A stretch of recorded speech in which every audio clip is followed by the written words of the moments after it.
ठीक है ना, चलूं आगे। सारे हुजूर के गुलाम हैं, जितने गुलामी का दावा करते मोहब्बत से कहते हैं या रसूल अल्लाह। आला हज़रत फरमाते हैं वो जो न थे तो कुछ न था, वो जो ना हो तो कुछ ना हो, जान है वो जहान की, जान है तो जान है तो जहान है। मैं नेताजी एक बात बताऊं, हमारी महफिलें जो होती है ना, ये एक सभा से अलग होती है। हम जितना हम बोलते हैं उतना इन्हें बुलवाते हैं। उसकी एक वजह यह भी होती है कि जब कयामत में हुजूर के मदह खानों को आवाज लगे, हुजूर के नात पढ़ने वालों को आवाज लगे, तो तमन्ना यह कि सबसे आगे हजरत हसन हो, उनके पीछे बरेली के अहमद रजा खान हो, उनके पीछे हम जैसे गुनाहगार गुलाम भी खड़े हो जाए। अगर कोई ये कहे कि भाई हसन तो हसन ठहरे, आला हजरत तो आला हजरत ठहरे, तुम्हें जगह कैसे मिलेगी? तो हमें एक दलील मालूम है। हजरत यूसुफ का हुस्न बिकने लगा मिस्र में, जानते हैं कि नहीं? पता है ना, यूसुफ जुलेखा की कहानी किसी को पता हो ना हो, बुड्ढो बुड्ढो को पता है, क्योंकि लैला मजनू यही बताते हैं। यूसुफ जुलेखा इनसे बेहतर कोई नहीं जानता है। हमने तो किताबों में जैसे पढ़ा वो पढ़ा ही है, लेकिन बड़े बूढ़े बड़ा रंग देके उसको पेश करते हैं। तो सुना ही होगा दास्तान यूसुफ है, सुना ही होगा ना। तो ये एक तारीख रही।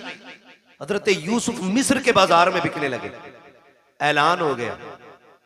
ये बाज मर्रखीन ने यहां तक लिखा है, एक दिन हजरत यूसुफ ना आईना देख रहे, ख्याल आया मेरे जैसा हसीन कौन होगा, मेरे जैसा हसीन कौन होगा, रब ने मुझे तो बड़ा ही हसीन बनाया।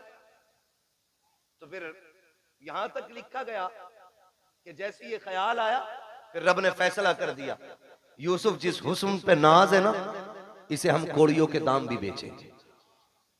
फिर कुएं से निकाल के खोटे सिक्कों में हजरत यूसुफ को बेचा गया। फिर खातिर दिल पे ये ख्याल आया, मालिक मेरी इतनी सी कीमत थी, कोटे सिक्कों में बेच दिया गया। कहा यूसुफ दिल थोड़ा न कर, अब तेरी बोली मिस्र के बाजार में लगवा के दिखाया। फिर रब ने मिस्र के बाजार में यूसुफ की बोली लगवाई। फिर कीमत कितनी थी, कभी खोटे सिक्कों में बेचा और कभी मिस्र के बाजार में खड़ा हुआ यूसुफ। ऐलान हुआ कीमत क्या है, का जिसके पास जो हो सारी दौलत लेके आ जाए, जो सबसे ज्यादा दौलत लेके आएगा वही यूसुफ को लेके जाएगा। सारे अमीर अपनी सारी दौलत लेके आ गए। मिस्र के बाजार में यूसुफ का हुस्न तोला जा रहा है, भीड़ लगी है देखने वालों की, खरीदार कम तमाशाई ज्यादा। जो भीड़ लगी थी वो चारों तरफ थी। अचानक पीछे से शोर हुआ, हटो बचो हटो बचो। लोगों ने मुड़ के देखा क्या हो रहा है, देखा एक बूढ़ी औरत आ रही, और बूढ़ी औरत ने ना, वो देखे होंगे चरखे ना, चरखे देखे नहीं, ये बड़े बूढ़ों के तो दौर में रहे हैं, मैं बच्चों से जवानों से पूछूं, देखे ना चरखे, रुई काटने वाले। तो उस औरत ने ना वो रुई काटा हुआ धागा बगल में रखा था, वो करी हटो बचो। का किधर? का सुना के आज यूसुफ की बोली लग रही, मैं भी खरीदने आई। किसी ने देखा क्या लेके आई है, ये है ना मेरे पास धागा। कितना है? का 5 सेर रुई पूरी तोल के उसको धागा बना के लेके आई। 5 सेर रुई का धागा है। किसी ने कहा फिर? कहा मैं लेके आई हूं, यूसुफ खरीदूंगी। हंस के कहने लगा तू खरीदेगी? वो देख अजीज मिस्र की सारी दौलत पल्ले में चढ़ गई है, हीरे जवाहिरात से यूसुफ को तोला जा रहा है, फिर भी दौलत पूरी नहीं डाल रही है, तू धागे से तोलेगी? उसने कहा हटकर पगले जाने तो दे। का करेगी क्या? का उस लाइन में तो जाके खड़ी हो जाओ जिसमें यूसुफ के खरीदार खड़े हैं। का किस लिए? का जब यूसुफ के खरीदारों का कयामत में तस्करा होगा और नाम लिया जाएगा, तो जहां अजीज़े मिस्र की गिनती लगेगी वहां उस धागे वाली का भी नाम आ जाएगा। जहां उनके खरीदारों में दौलत वाले आएंगे वही धागे वाले भी खड़ी हो जाएगी, ताकि ये तो पता चले जहां दौलत वाले यूसुफ से प्यार करते थे वहां ये गरीब बूढ़ी भी मेरे यूसुफ से प्यार करती है। क्या बात है, नारे तकबीर, नारे रिसालत, नारे गौसियत, मसलके आला हजरत, नारे तकबीर, नारे रिसालत। तवज्जो है सारे लोगों की। तो इसलिए आपसे भी कहा जाता आप भी पढ़ लिया करें, और शुक्र है रब का हमारे सुनने वाले भी हुजूर की नात पढ़ते हैं। वो जो न थे तो वो जो ना हो तो, वो जो ना हो तो। आप किस मिट्टी के बने हैं? मैं कुर्सी इधर कर लूं? अगर आप बोल सकते हैं तो बोलें। वो जो न थे तो, वो जो ना हो तो। जान है वो जहान की, जान है तो जहान है। मैं एक बात कहूंगा, मेरा नबी पूरी कायनात के लिए रहमत बन के आया, पूरी कायनात के लिए, सिर्फ मुसलमानों के लिए नहीं, पूरी कायनात के लिए। चरिंद परिंद दरिंदे सारे लोगों के लिए मेरा नबी पूरी कायनात के जर्रे जर्रे के लिए रहमत बन के आया। होना तो ये चाहिए था कि हर कौम हर बिरादरी की छत पे मेरे नबी की आमद पे झंडा लगना चाहिए था। आप कहें कैसे? हुजूर तो हमारे। सुने, आप दुनिया देख लें और उसूल देखें। मैं पूरे चैलेंज के साथ कहता हूं, आज किसी घर में अगर बेटी मुस्कुराती है ना, तो वो एहसान मेरे नबी का है। आज अगर किसी घर के अंदर माँ बेटे को थप्पड़ मार के खड़ी हो जाए और बेटा सर झुका के खड़ा रहे, माँ से कुछ नहीं कह रहा है ना, तो ये कमाल माँ का नहीं, कमाल मेरे नबी का है। अगर आज बाप बेटे को बीच चौराहे पे जूते से मारे और बेटा गर्दन झुका के मुस्कुराता रहे ना, तो इसमें कमाल बाप का नहीं है, इसमें कमाल रसूल पाक का है। इसलिए कि मेरे नबी ने ना माँ बाप का एहतराम सिखाया है। अगर आज हम माँ को उसकी जूतियों को सर पे रखने में जिंदगी की महराज समझते हैं ना, तो वो दिन दूर नहीं, भूले नहीं हमें जिस दिन मेरे नबी ने कहा था अल जन्नतु तहता क़दामी उम्महातिकुम, तुम्हारी जन्नत तुम्हारी माओं के कदमों के नीचे रखी गई है। तब से लोगों ने, कायनात ने माँ का एहतराम करना शुरू किया। और जब बाप का मामला था तो यही दुनिया, यही तारीख और यही समाज, यही लोग, यही हड्डियां, यही खून, कोई बदला नहीं ये दौर, यही सारी दुनिया थी। और बेटा बाप को बाजार में बेच देता था। मेरा नबी आया और आने के बाद का लोगों, रब की रजा बाप की रजा में है। अगर रब राजी, बाप राजी है तो तेरा रब राजी है, और तेरा बाप नाराज है तो तुझसे तेरा पैदा करने वाला खुदा भी नाराज है। तो तब से बाप का एहतराम हुआ। रह गई बेटी की बात, तो बेटी को तो लोग पैर की जूती समझते थे, जिंदा दफन करने पे फख्र करते थे। मैं इसलिए कहता हूं बेटियों, कभी सर से दुपट्टा उतरने लगे ना, तो मगरिबी तहजीब पे मत जाना, फैशन के नाम पे बिगड़ने की कोशिश मत करना। जब सर का दुपट्टा सरक के कंधे पे आए ना, तो आमीना के लाल का एहसान याद करना, आमीना के लाल का एहसान। खुदा की कसम आज दिल दुखता है, लोग तालीम के नाम पे कहते हैं कि हमारी आजादी हमारा हक है, हम अपनी आजादी के साथ जी सकते हैं, दुपट्टा किसी की जिम्मेदारी से हम नहीं ओढ़ेंगे। मैं कहता हूं खुदा की कसम, जो बेटियां ये समझती हैं ना कि दुपट्टा उतारने में इज्जत है, तारीख पढ़ के देख लो, औरत जितना छुप के रहती है उतनी इज्जतदार रहती है, जितना खुल के रहती है उतना ज्यादा जलील रहा करती है। चैलेंज है हमारा, जाओ दुनिया घूम के आ जाओ। और सच्ची बात बताऊं, ये जो खड़े रहते हैं ना, जो इस्लाम के खिलाफ बकवास करते हैं, इस्लाम ने, मुसलमानों ने औरतों को कैद में डाल दिया और पर्दा दे करके उन्हें फांसी दे दी, उनका ऐसा कर दिया। मेरा चैलेंज है, ये भी जब निकाह करने चलते हैं ना, शादी करने, इन्हें भी शरीफ बच्ची चाहिए होती है, इन्हें भी शरीफ बच्ची चाहिए होती है। और शराफत की सबसे बड़ी पहचान यह है कि बच्ची की नजरों में हया होना चाहिए। यह सबसे बड़ी पहचान शराफत की है कि उसकी नजरों में हया होनी चाहिए। कितना बड़ा दाग लगाने की कोशिश की जाती है कि इस्लाम ने औरत को पर्दे में डाल के ना उसकी जिंदगी को लिमिटेड कर दिया, उसके अधिकार, उसके हुकूक छीन लिए, और ये कहते हैं कि औरत का बराबर हक है मर्द के साथ। क्या बराबरी का हक है? तो लोगों का कहना यह है कि जैसे मर्द मजदूरी करता वैसे औरत भी मजदूरी करे। ये नजरिया कि अगर रोडवेज मर्द कंडक्टर है तो औरत भी होनी चाहिए, मर्द ड्राइवर है तो औरत भी होनी चाहिए, का ये बराबर का अधिकार है। मैं कहता हूं गैरत आनी चाहिए। कहा क्यों? कहा तुम हमारे इस्लाम के बारे में क्या जानो। इस्लाम वो खूबसूरत मजहब है जिसने पूरी इंसानियत के मुकम्मल हुकूक का ख्याल रखा है, एक एक हक का ख्याल रखा है। लोगों ने कहा कि इस्लाम ने औरत को पर्दे में रख के पाबंद कर दिया, वो घर के अंदर 4 लोगों का खाना बनाए। मैंने कहा तुम इसे गुलामी कहते हो, आओ तुम्हारी आजादी बताऊं। कहा आजादी किसे कहते? कि लड़की खुल के जिंदगी जिए, जो चाहे ड्यूटी करे, उसका भी सर्विस करने का हक है। मैंने कहा चल ठीक, हम लोग अक्सर फ्लाइट एयरवेज वगैरह जाना रहता है, आप जाकर के देखो वो तमाशा औरत का बनाया गया है। हर जगह पे आपको लड़की खड़ी मिलेगी, हर जगह पे। मुल्क के अंदर लाखों नौजवान बेरोजगार टहल रहे हैं, उन्हें एक वक्त की रोटी देने के लिए तैयार हम नहीं है। किसी को पढ़े लिखे IAS IPS पकौड़ियां तलने के लिए तैयार है, लेकिन नौकरी मिलने को तैयार नहीं है।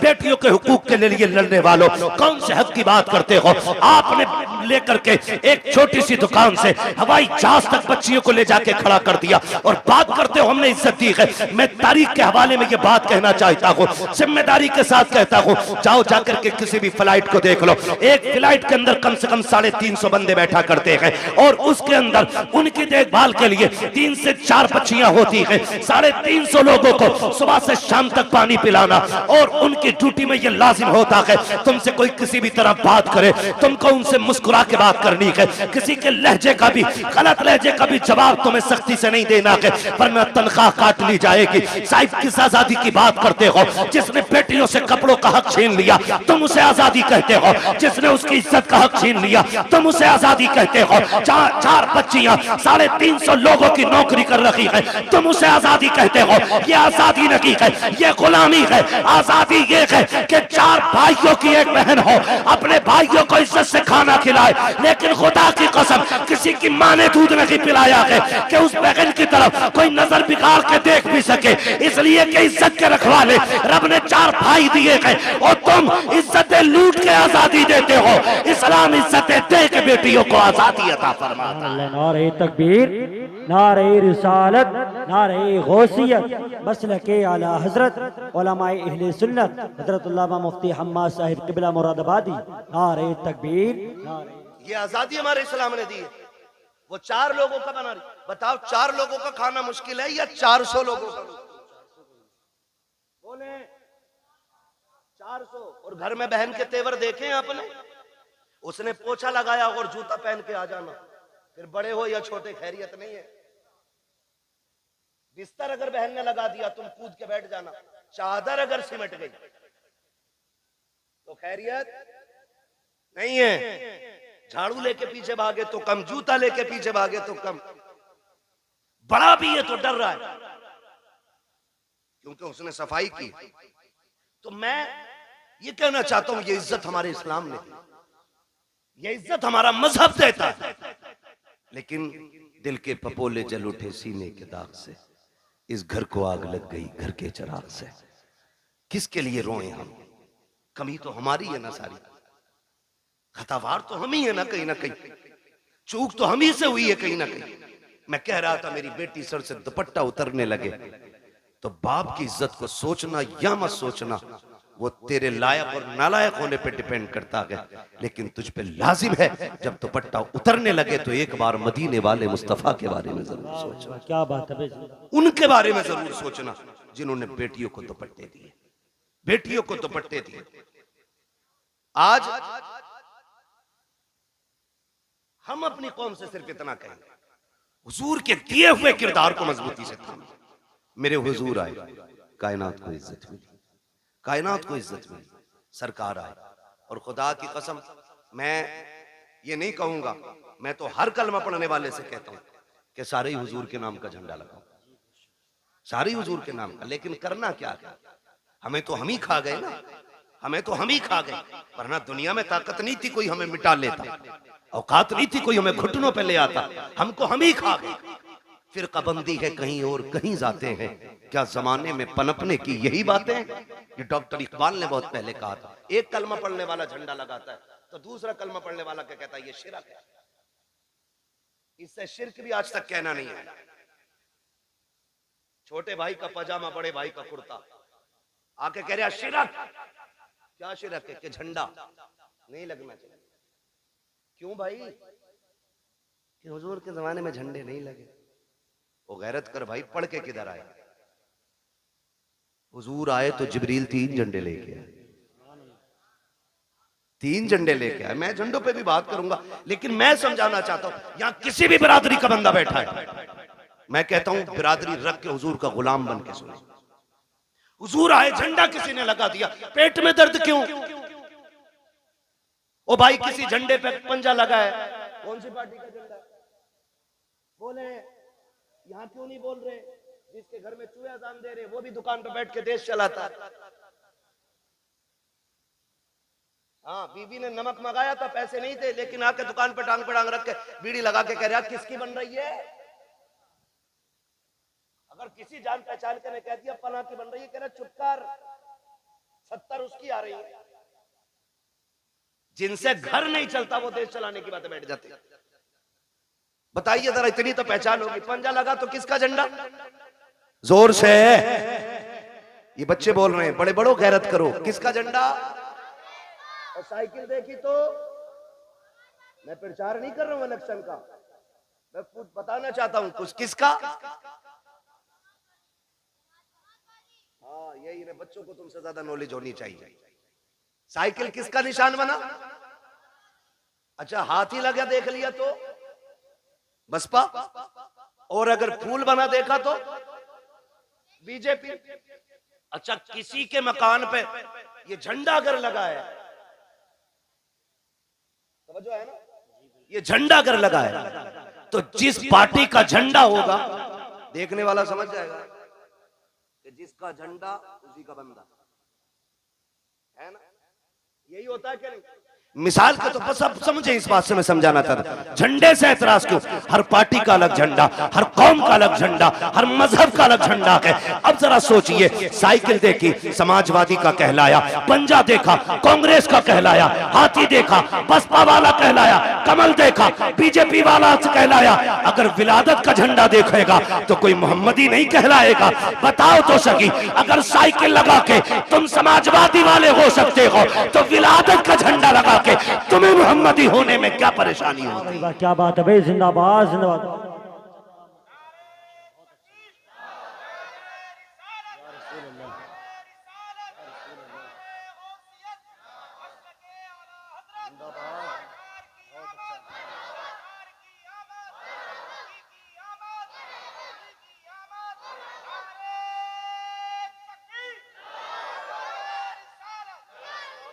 ओ भाई, तो हमारे झंडे लगे, टोपी ओढ़ के मस्जिद से निकल के कह रहे हाथ में तस्बीह है। अजीब मक्कार लोग हैं, तस्बीह भी नहीं रुकती, जीभ भी नहीं रुकती।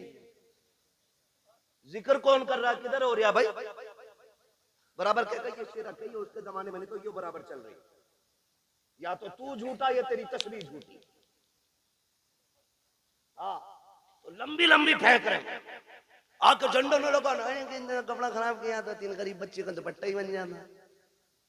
खुदा का शुक्र है हम मुस्तफा के मानने वाले। तू गरीब बच्चियों की लिस्ट बना के दे, हम सुन्नी लोग झंडे भी बराबर लगाएंगे, दुपट्टे भी बराबर बांट लेंगे, है क्या नहीं? हम दुपट्टे भी बांट सकते हैं, झंडे। तुम्हें ये मुसीबत दुपट्टे और झंडों में ही क्यों दिखती? फजूल खर्ची है। ये जो लाइट लगी है ना, ये फालतू थी, ये नहीं लगानी चाहिए थी, नहीं लगानी चाहिए थी। मैं एक बात कहना चाहता हूँ, हुजूर का मिलाद आए तो तुझे लाइट फालतू लगती है, तुझे रोशनी फालतू लगती है, तुझे लाइटिंग गलत लगती है, तुझे झालर झूमर से तेरे पेट में दर्द होता है, तब तुझे गरीब याद आते हैं। जब तेरे बेटे के निकाह का मौका आता है, एक दिन पहले जनरेटर लग जाता, 2 दिन बाद तक चलता है, पूरा घर सजा रहता है, तब तुझे गरीब के बच्चे क्यों याद नहीं आते हैं? जब सुन्नी के दरवाजे पे झंडा लगता है, तब तुझे गरीब बच्चियों के दुपट्टे याद आते हैं। जब तेरे बेटे के निकाह में 1.5 लाख की आतिशबाजी होती है, तब तुझे गरीब की बच्चियां याद क्यों नहीं आती हैं? पता ये चला, तुझे हमदर्दी गरीब से नहीं है, तुझे नफरत फजूल खर्ची से नहीं है, तुझे नफरत हुजूर के झंडे से है, और तू ढोंग दिखाता है। खुदा की कसम, हम हुजूर की आमद पे इसलिए रोशनी करते हैं कि सारी कायनात मेरे मुस्तफा के सदक़े में बनाई गई। जिंदाबाद जिंदाबाद। अगर हुजूर की आमद पे नहीं तो फिर कुछ भी। सीधी बात, तेरा बेटा इतना अच्छा हो गया, उसकी शादी पे पूरा घर सजा ले, मेरे हुजूर की आमद हो तो 2 बल्ब ना लगा सके कि नहीं ये किसी ने नहीं मनाया, सहाबा ने मनाया, अबू बकर ने मनाया, उमर ने मनाया, और नीचे है अभी ऊपर चल। ये पूछ क्या नबियों ने मेरे हुजूर का मिलाद किया है कि नहीं किया? मैं कुरान सर पे रख के कसम खा के कह सकता हूं, हजरत आदम से लेके हजरत ईसा तक हर नबी ने मेरे नबी की पैदाइश के तज़किरे की है। सभी ने ये बात मिलाद है क्या समझने की कोशिश करें। हुजूर की आमद की बातों को मिलाद कहा जाता है। यही मिलाद है। तो कहते ये किसने किया? हजरत आदम से लेकर हजरत ईसा तक। और मैं कहता हूं खुदा की कसम, जैसा मिलाद मेरे रब ने किया वैसा किसी ने किया ही नहीं। और ऊपर चल के देखो ना, और ऊपर चलो, नीचे बैठा बैठा लंबी लंबी हाँ करे नहीं, यहाँ तो एक जगह खड़ा होना था ना। ये जुलूस मोहम्मदी था। जितने हमारे नबी थे उतने तुम्हारे भी तो थे। तुमने ये हंगामे क्यों किए कि ये नहीं होना चाहिए, वो नहीं होना चाहिए? फिर क्या गलत कहा मेरे इमाम ने? यही तो कहा, और तुम पर मेरे आका की इनायत न सही। क्या बात है, जिंदाबाद। अरे नजदियों कलमा पढ़ाने का भी एहसान गया, कम से कम इसीलिए झंडा लगा ले कि ये कलमा मेरे नबी ने दिया है तुझे। बताओ तो सही हमें, 2 अक्टूबर को छुट्टी नहीं होती मुल्क में? क्यों होती है? बोले अल्लाह के बंदो, कभी गए हो नहीं स्कूल, पढ़े हो कभी? गांधी जयंती होती है नहीं, इसलिए गांधी जी की वजह से 2 दिन की छुट्टी रखते हो। 26 जनवरी, 15 अगस्त ये हमारे मुल्क के बड़े दिन है, इन दिनों में छुट्टी होती है। अगर मुल्क के बड़े दिनों में छुट्टी होती है तो फिर क्या कायनात के बड़े दिन की छुट्टी नहीं मनाई जा सकती? जिंदाबाद जिंदाबाद। बहुत और खुल के मैं अगली बात करूं। सारे मैं समझ सकता हूं अक्सर पढ़े लिखे लोग हैं, अब तो तालीम से सबका ताल्लुक है, और ना हो तो बच्चे पढ़ाओ जरूर। मारेरा शरीफ का एक नारा लगता है, आधी रोटी खाएंगे बच्चों को, ये हमारी मारेरा शरीफ का नारा है। ठीक है, वो ऐसी खानका है जिस घर का बच्चा बच्चा IAS IPS BUMS MBBS सब आला मयार की गद्दी नशीन लोग हैं। वो खाली तस्वीर लेके नहीं बैठे, काबिल लोग हैं वो कहते हैं आधी रोटी खाएंगे, ये कहो 3 रोटी खाएंगे, बच्चों की कमाई खाएंगे। ये हालात है। लल्ला जा, भूरा गया कमाने, तू भी लग जा। भूरा तो गया, पप्पू भी लगा दिया। हाँ, और फिर जब यही बड़े होकर जराइम की दुनिया में कदम रखते हैं ना, कहते हैं मौलवियों ने बेड़ा गर्क कर दिया। फिर जिम्मेदार मौलवी हो जाता है। इमाम साहब समझाया नहीं था जुम्मे में? तू 18 साल बिगाड़ने में लगा है, इमाम 18 मिनट में संभाल देगा। मेरी समझ में ये जादू नहीं आती। आप अपने बच्चों को बचपन से वक्त दे, उनके 1-1 मिनट का हिसाब लें। हम बड़ी आजादी से जी रहे। मैं चैलेंज के साथ कहता हूं, सबसे ज्यादा रात को जागने वाली हमारी कौम है, और सुबह को सबसे देर तक सोने वाली हमारी कौम। पूरा हिंदुस्तान का सर्वे कर लो, जबकि सबसे पहले हमारी कौम को उठना था। हम लोग रातों रात के मुसाफिर हैं। जब हम रात में जाते हैं ना, अगर 11 बजे भी चौक में लोग बैठे, हम समझ जाते हैं मुसलमानों का गांव। हाँ, और अगर 4 बजे अगर लोग ना रोड पे निकल मिल जाए दौड़ते हुए, हम समझ जाते हैं ये गैर मुस्लिमों का गांव। क्योंकि हमारी कौम तो 11 बजे उठेगी ना, क्योंकि 2 बजे तक तो पबजी खेला होगा मेहनत से, उसमें अब्बा का नाम रोशन करना है। 11 बजे उठेगा, 11 बजे आके में चल के जाके दुकान का शटर खोले। एक गिराहक नहीं आता शाम को, कह रहा डोरी दे दो, गिराहक नहीं आया। बरकत तो मनहूस तू खा गया। मेरे नबी ने कहा था, या अल्लाह मेरी उम्मत के सुबह के वक्त में बरकत अता फरमा। मैं चैलेंज के साथ कहता हूं, सुबह ईशा पढ़ के, रात को ईशा पढ़ के सो जाओ, फजर उठ के पढ़ लो, और उठने के बाद थोड़ा कुरान पढ़ो, थोड़ी सी आप वजीफा पढ़ लो, और उसके बाद उठ के सीधे दुकान पे चले जाओ। तुम 10 बजे का इंतजार मत करो, तुम 10 से पहले पहले दुकान खोलो। जब तक लोग दुकान पे पहुंचेंगे, अल्लाह तेरी झोली में तेरी रोजी डाल चुका होगा।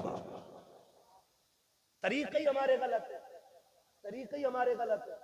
शिकारी भी शिकार करने जाते, रात भर आके पड़ते, तब जाके शिकार मिलता है। दुकान पे 12 बजे जा रहे हैं, तो बदले अपने रवैये।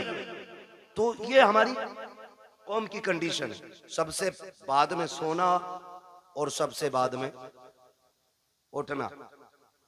बुरा ना मानिएगा। एक से कहने लगे साहब बच्चे को नहीं डांटते आप, उसने पता क्या कहा, क्या वो सुनता ही नहीं। तुम बात करियो, हमने कहा अल्लाह क्यों 2 बजे तक पबजी खेल रहा, कहीं पागल हो गए? तो कह रहा 1 बजे तक तो मेरे अब्बा भी चलाते हैं मोबाइल। अब बताओ सुधरेगी ऐसे कौन? एक कहावत है बड़े बूढ़ों की, खरबूजे को देख के खरबूजा खरबूजा रंग बदलता है।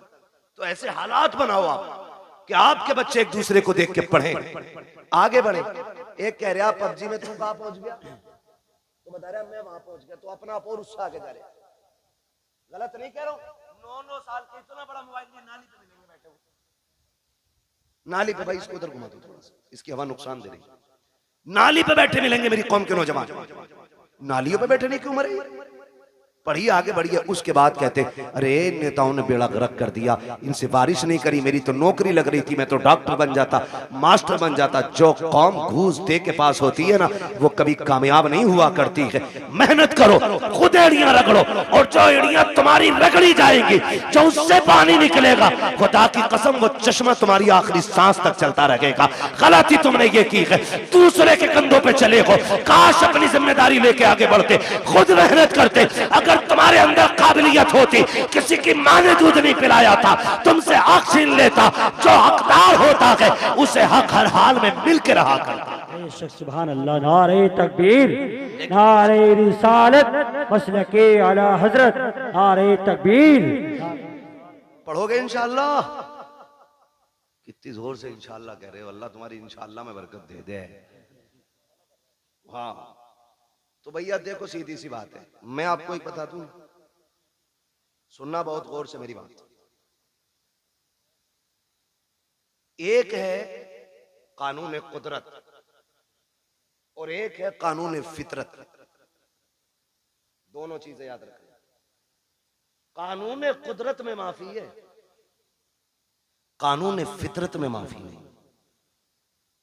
कानून कुदरत यह है कि तुमसे गुनाह हो गया है, एक दिन मुसल्ला बिछा के रो दो रब के आगे।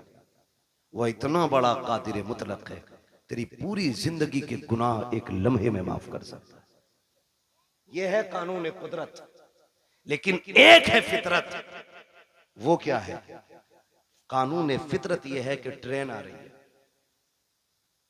120 की स्पीड से और तुम यूं खड़े हो जाओ कि अल्लाह चाहेगा तभी मरेंगे, नहीं चाहेगा नहीं मरेंगे। वो आई और छीछड़े बखेड़ गई, फिर कहने लगो अल्लाह ऐसे ही चाह रहा था। ये फितरत है। आप स्पीड वाली गाड़ी के आगे खड़े होगे तो नुकसान पहुंचेगा। आप भरे दरिया में हाथ पैर बांध के डाल दो किसी को, और भाई कुदरत के ऊपर छोड़ दिया हमने। किसी को डेग में बंद करके पानी भर के नीचे से आग लगा दो और कहो जी कुदरत है, मरेगा मर जाएगा, बचेगा बच जाएगा। तो फितरत क्या है? बचना नहीं है ना, तो ये फितरत है। इसी तरह फितरत का ये भी कानून है, जो पढ़ेगा वो आगे बढ़ेगा, वरना आने वाले दौर में अनपढ़ों से नाली भी साफ नहीं कराई जाएगी। बिजनेस तो छोड़ो, बहुत बड़ी बात है, नालियां नहीं साफ करते और भीख भी नहीं मिलेगी। हालात इतने बदल गए। बब्बू भाई एक आया गाड़ी के पास, कहने लगा देखो, मैंने कहा टूटे नहीं है, QR कोड निकाला, कह रहा इस पे कर दो। ये भिखारियों ने तरक्की की है और हमने, अब्बा पे 18 थी, अल्लाह ने किस्मत से 3 बेटे दे दिए, 6 बीघे रह गई। और फिर अल्लाह ने उनको अगर 2 दे दिए, फिर 3 रह गई। और अगर उनके 2 हो गए, आगे रोड पर। ये कंडीशन है। पढ़ो, आगे बढ़ो। भीख में तुम्हें कुछ नहीं मिलने वाला, हक के लिए लड़ना पड़ता है, लड़ना पड़ता है। और तुम्हारी क़ियादत नेता नगरी, अल्लाह तुम्हें सलामत रखे, लाल रुमाल डाल के ना ऐसा बना फिर रहा मंत्री, चले जाइए थाने को, थाने वालों ने सबसे ज्यादा उसे ही कूटा। उसे पता ना ये खाली 4 लोगों का ही नेता। ये भी जानते हैं जिसके पीछे 4000 आदमी होंगे उसको इज्जत मिलेगी, जिसके पीछे 4 आदमी होंगे उसे इज्जत नहीं मिलेगी। तो 4 का ना बन, 4000 का बन। क़यादत कर, मजबूत कर, चोली और आंख में चोली खत्म कर, शान का कायद बन।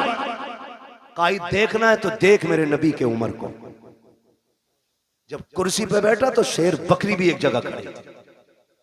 पावर ये आपकी अपने अखलाक की बुनियाद पर पैदा होगा। आप जो है ना थोड़ा सा बदलें अपने आप को। हर 4 आदमियों में तो एक नेता है, हर 4 आदमियों में। कहाँ है भाई? कह रहे वो नेताजी बताएंगे। कौन है नेताजी? अरे इनके बड़े भैया। और उनके चचा के घर गए, कहाँ है तुम्हारे बेटे? अरे वो नेताजी के साथ गए, पता चला उनका भी बड़ा वाला नेताजी है।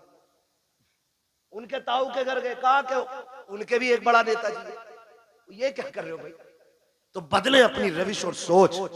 डॉक्टर इकबाल ने कहा था कि मोहम्मद से वफा तूने तो हम तेरे, ये जहां चीज है क्या लो कलम तेरे, आप पढ़ेंगे ना तो आपको मालूम होगा ना आपकी पावर क्या है, आपकी ताकत क्या है। हम कभी जीतने के लिए अक्सर लड़ते नहीं इलेक्शन, हम हराने के लिए ज्यादा लड़ते हैं। ये कह रहा हम तो खैर जानते नहीं इस मामले में ज्यादा, और अपना जो है ना कुछ ज्यादा वो रहता भी नहीं, ज्यादा बाहर ही रहते हैं, मैं पता ही नहीं कब इलेक्शन कौन सा हो जाता। लेकिन ये कह रहे बब्बू के अब्बा कह रहे इसे जरूर हरवाना आपको। ये हमारी कौम के हालात है, समझ रहे ना, इसे जरूर हरवाना। ये मैंने मिसाल के तौर पे नाम लिया, सच्ची ना लेना, मैं सिर्फ बताना चाहता हूं कि लोगों की ये सोच है तुम आप हराने के लिए क्यों, जीत के लिए आगे क्यों नहीं बढ़ते। जीत के लिए आगे बढ़ो, अपना हक हासिल करो। आपका एक नुमाइंदा अगर बीच चौराहे पे खड़ा हो जाए, कहते जो ये कहे वो हम कहेंगे, खुदा की कसम औकात नहीं है किसी की। अगर एसएसपी भी आके तेरे गांव के जेब कतरे को ले जाए, खुदा की कसम ये जो घरों में आग लगती है या तो तेरी लगाई है या मेरी लगाई है, आज भी वक्त है इत्तेफाक पैदा कर लो, एक जगह खड़े हो जाओ। किसी की माँ ने दूध नहीं पिलाया है, कोई तुम्हारा बाल बेका भी करके दिखाए। क्या बात है भाई, जिंदाबाद जिंदाबाद। यही सोच मेरे नबी ने तुम्हें दी। बट गए कितने सारे, इतने बढ़ गए, एक ही घर के अंदर ना दो पार्टी हैं, अब्बा किसी को वोट दे रहा, बेटा किसी को दे रहा, बीवी तीसरी पार्टी में। हाँ, खुदा की मिला ना विसाले सनम ना इधर के रहे ना। तो ऐसा मसला भाई, मैं प्रचार नहीं, मैं सिर्फ आपकी सफों में प्यार पैदा करना चाहता हूं। इसकी वजह से नफरतें पैदा नहीं होनी चाहिए। हाँ, इलेक्शन कोई हारे कोई जीते, छुट्टी इमाम साहब की ना, कुछ नहीं। मस्जिद मस्जिद है, ये अल्लाह का घर है, आके कह रहे निकालो। क्योंकि पिछले जुमे में मुझे सुनवाई आई थी, इन्होंने कही थी कलुआ कोई दियो सारे वोट, इमाम को पता ही नहीं कलुआ कौन था, वो छुट्टी हुई ना। हमारा दीन है, हम अपने दीन को खालिस रखें। मस्जिद में आए, इमाम से कहें वो तरीका बता जिस तरीके से मेरा नबी खाना खाता है, वो तरीका बताओ जिस तरीके से मेरा नबी पानी पीता है। हम इसीलिए तो हुजूर का मिलाद मनाते हैं, क्योंकि हुजूर आए तो खुदा की रहमतें बरसने लग गई, हुजूर आए तो कायनात मुस्कुराने लग गई। और हुजूर का मिलाद तो सबसे पहले मेरे रब ने ऐलान किया, हुजूर की विलादत की खुशखबरियाँ कायनात में मेरे रब ने फैलाई हैं। आप तारीख का ये बाप पलट करके देखिए, हर बंदा ये सोचता, मैं आपको समझाना चाहता हूँ, खुदारा सुने बहुत गौर से। आज ना बड़ी आसानी से जब देखा ना कि दामाद मालदार है तो नसब नहीं देखा, जात नहीं देखी, मजहब नहीं देखा, जाके ना हम डायरेक्ट बेटी डाला है। भाई मजहब तो देख लेता, देखता ये अकीदा है कि बद अकीदा है कि खुश अकीदा है। हम मौलाना पैसे वाला था इसलिए लड़की दे दी, लड़की सुकून से रहेगी। नहीं मेरे भाई, तूने बेटी जहन्नम में झोंक दी है, क्योंकि ये 60 साल फाके से भी कट सकते हैं, लेकिन मरने वाली बात की जो जिंदगी है वो बड़ी मुश्किल हो जाएगी। वो 60 साल की नहीं, वो दायमी जिंदगी है। इसलिए खुदा के वास्ते पैसा देख के बेटी ना दिया करो, दीन देख के बेटी दिया करो। इसलिए कि पैसे के बगैर गुजारे हैं, लेकिन दीन के बगैर गुजारा नहीं हो सकता है। आज मेरी कौम कितनी आसानी से बर्बादी के दहाने पर है, हम आपस में बर्बाद होते जा रहे हैं। हुजूर से सच्चा प्यार क्यों नहीं करते हो? कई बार हमें भी कमेंट किया जाता है, मौलाना वहाबियों ने क्या बिगाड़ा है। मैं कहता हूं खुदा की कसम, जितनी जमीन हमारे बाप की कल थी उतनी आज भी है और उतनी कल भी रहेगी इंशाअल्लाह। हमारी न किसी ने छीनी है, न हमने किसी वहाबी से छीनी है, न किसी वहाबी ने हमारी मैंड काटी है। का झगड़ा किस बात का है? मैंने कहा झगड़ा सिर्फ इतना है, ये बेगैरत ये कहते हैं कि नबी के माँ बाप जहन्नमी है माज़अल्लाह। मुझे ये बताओ, जिसकी गोद में ऐसा शहजादा आया हो, जिसके सदके में रब ने जन्नत बनाई है, उस माँ को जहन्नम में कैसे डाला जा सकता है? हमारा झगड़ा तो इस बात का है, इन्होंने नबी के माँ बाप को जहन्नमी कहा। सुनो, हमारे बाप को कोई गाली दे हम बर्दाश्त कर सकते हैं, खानदान को कोई गाली दे हम गवारा करेंगे, मेरे नबी को कोई गाली दे ये गवारा नहीं किया जाएगा। उनके माँ बाप को कोई बुरा भला कहे ये गवारा नहीं किया जाएगा, इसलिए कि हमारा ईमान ये है, जमीनो जमा तुम्हारे लिए, मकीनो मका तुम्हारे लिए, चुनीनो चुना तुम्हारे लिए, बने दो जहां तुम्हारे लिए, हम आए यहाँ तुम्हारे लिए, उठे भी वहां तुम्हारे लिए। भाई नारे तकबीर, नारे रिसालत, नारे गौसियत, मसलके आला हजरत हजरत अल्लामा मुफ्ती हम्माद साहिब क़िबला, नारे तकबीर, नारे। ये हमारा नजरिया भाई, हमारा कोई झगड़ा नहीं, सिर्फ इतना झगड़ा नबी के माँ बाप को जहन्नमी कहते हो। वो खुद मेरे नबी क्या फरमाते, आका फरमाते, लोगों आदम से लेके अब्दुल्ला तक जितने पुश्तों में मेरा नूर गया वो सारे शान वाले लोग थे। जितने रहमों से मैं गुजरता रहा वो सारे रहम अजमतों वाले। मेरे नबी ने गोया बताया कि मेरे नसब में जितने मर्द और औरतें आती हैं अल्लाह ने सबको इज्जत वाला बनाया है। ये मेरे नबी का ऐलान है। और खुदा की कसम मेरे महबूब का नूर देखे, अल्लाह ने महबूब के नूर को बनाने के बाद जमीन व आसमान जन्नत दोज़ख बनाए। फिर तख्लीक इंसानियत का जो मसला आया है ना, जो मसला आया है, हजरत आदम को सबसे पहले रब ने बनाया। किसको बनाया? जोर से। हजरत आदम का पुतला बनाया गया। जब वजूद तैयार हो गया, उनका वजूद तैयार, लोग कहते हैं कि इंसान पहले बंदर था। अजीब तहकीक के लिए घूम रहा है। जो बंदर की औलाद है वो बंदर कह रहे हैं अपने आप। हम तो आदम की औलाद है इसलिए आदमी है। ठीक है जी, हजरत आदम को बनाया, पहला इंसान हजरत आदम बने। जब पुतला तैयार हो गया ना तो अल्लाह ने हुक्म दिया, रूह को जाओ अंदर चली जाओ। रूह अंदर गई ना, लौट आई। रब ने फरमाया वापस क्यों आ गई? उसने कहा इसलिए आ गई कि अंदर दिल नहीं लग रहा था। मेरे नबी की शान मुलाहिजा करें कि अंदर दिल नहीं लग रहा था। फिर रब ने फरमाया अच्छा। फिर रब ने महबूब के नूर को हजरत आदम के वजूद में रखा। फिर जब रूह को हुक्म दिया अब जा, रूह गई तो अब निकलने का नाम नहीं ले रहे। कहा क्यों? कहा अब मेरा दिल लगने लगा है, क्योंकि इस वजूद में तेरे महबूब का नूर मौजूद है। हुजूर का नूर ना आदम अलैहिस्सलाम के वजूद में पहले पुश्त में रखा गया। जब पुश्त में था तो सारे फरिश्ते हाथ बांधे रहते। फिर वो नूर मुंतकिल करके पेशानी आदम में आया तो फरिश्ते सामने आ गए। हजरत आदम कहते हैं अल्लाह ये फरिश्ते कभी पीछे कभी आगे हाथ बांधे रहते हैं, मसला क्या? रब ने फरमाया आदम बात तेरी नहीं, बात मेरे महबूब की है। क्या मतलब? का वो नूर तेरी पुश्त में था तो ये उसकी जियारत के लिए पीछे खड़े रहते थे। जब पेशानी में आ गया ना तो ये सामने आने लगे। तो ये सामने आ गए, कहने लगे अल्लाह मुझे दिखा ना। फिर रब ने वो झलक हजरत आदम के नाखूनों में दिखाई। और हजरत आदम ने जब हुजूर के नूर को देखा ना तो फिर चूम लिया। जब चूम लिया, खुदा का शुक्र है हम आदम की औलाद है। उन्होंने नूरे मोहम्मद देख के चूमा था, हम नामे मोहम्मद सुन के चूम लिया करते हैं। ये हमारा तरीका है। अब वो नूर हजरत आदम से हजरत अब्दुल्ला तक आया। मुझसे गुजारिश पहले ही हो गई थी कि हुजूर का शजरा भी हो जाए, तो आज चूंकि मौजू भी है, बात भी है, मैं बताऊं कि किन किन जातों को मेरे नबी के नूर ने इज्जत बख्शी है। उसके लिए थोड़ा सा आपको मेहनत करनी पड़ेगी। आप जरा बोल दें सुभान अल्लाह। ऐसा नहीं ये सामने वाले बच्चे ना मेरा साथ दे। जब मेरा हाथ का इशारा हो ना, मैं वो हुजूर के नसब के नाम बताऊं जिन जिन जिस पुश्तों में मेरे हुजूर का नूर मुंतकिल होता रहा। ठीक है, जब मैं हाथ का इशारा करूं समझ लेना मौलवी की सांस घुटने लगे।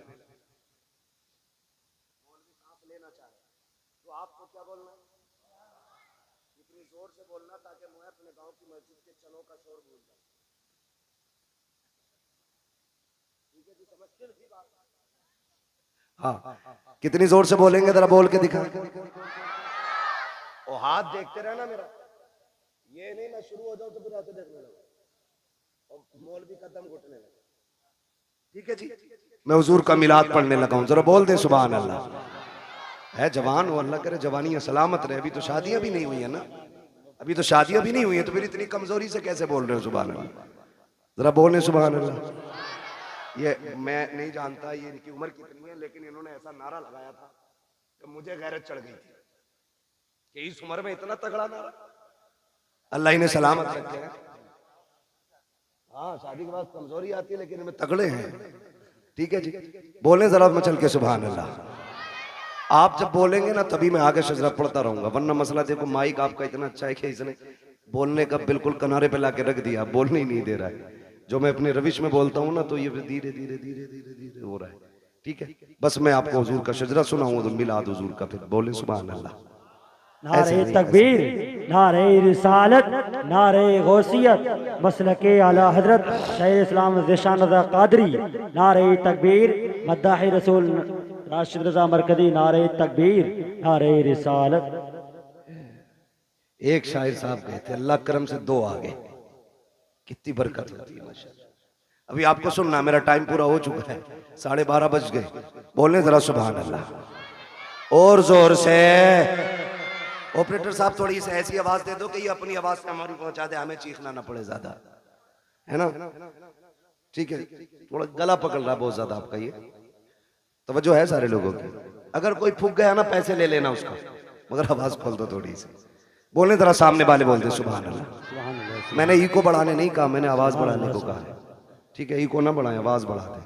ठीक है बच्चे, आप मेरा साथ दें माशाल्लाह। ये मेरी कमेटी के लोग हैं, देख रहे हो जिहाद क्या, ये पूरे शहादत के अंदर मंजिल में आ गया बंदा। बोले सुभान अल्लाह। मेरे बच्चों इतनी जोर से आप सुभान अल्लाह बोलो कि गला बैठ जाए, और गला बैठ जाए। अम्मी पूछे क्या हुआ, कहना अम्मी जब सारे लोग बोलने में कंजूसी कर रहे थे तब हम हुजूर की महफिल में गले की कुर्बानी देते। ठीक है ना, इतनी जोर से बोलना, जरा बोले सारे में चल के सुभान अल्लाह। आदम के बेटे शीश, क्या बात है, सुभान अल्लाह। माशाल्लाह ये बच्चे जो है ना, अल्लाह जब ये जवानी आ गई ना इनकी, तो ये बनेंगे मजबूत वाले लीडर, है ना? इसे तो दीमक लग गई इस नस्ल को हमारी, पता नहीं पबजी खा गया कि कौन सा गेम खा गया, रील खा गई, रील खा गई मेरी कौम को, रील। राशिद भाई की नजर बड़ी पक्की रहती है, ये बरेली से दिल्ली तक का देखते रहते हैं। ठीक है ना, जरा बोल दे सुभान अल्लाह। जिन्हें रील की बीमारी ना लगी है वो जरा बोल लेंगे सुभान अल्लाह इंशाअल्लाह। मैंने पहले ही बता दिया, हाथ देखो तो सुभान अल्लाह कह दियो, वरना मौलवी का दम घुट सकता। सीधी बात है ना, खाली अल्लाह राजी होगा नेकी मिलेंगी, आपको मिलेंगी तो इंशाअल्लाह फिर हमें भी मिलेंगी। ठीक है ना, तो फिर साथ देना। बोल मेरे बच्चे जरा सुभान अल्लाह। आदम के बेटे शीश, शीश के बेटे यानस, यानस के बेटे कैनान, कैनान के बेटे मेलाइल, मेलाइल के बेटे व्यारत, व्यारत के बेटे इदरीस, इदरीस के बेटे मुतवशिक, मुतवशिक के बेटे लमकने के नाम, लमकने के नाम के बेटे नूह, नूह के बेटे साम, साम के बेटे जुलाद, जुलाद के बेटे शालिक, शालिक के बेटे आबिर, आबिर के बेटे दाता, दाता के बेटे रावा, रावा के बेटे सारू, सारू के बेटे नाखुर, नाखुर के बेटे तारिक, तारिक के बेटे इब्राहिम खलीलुल्लाह, इब्राहिम खलीलुल्लाह के बेटे।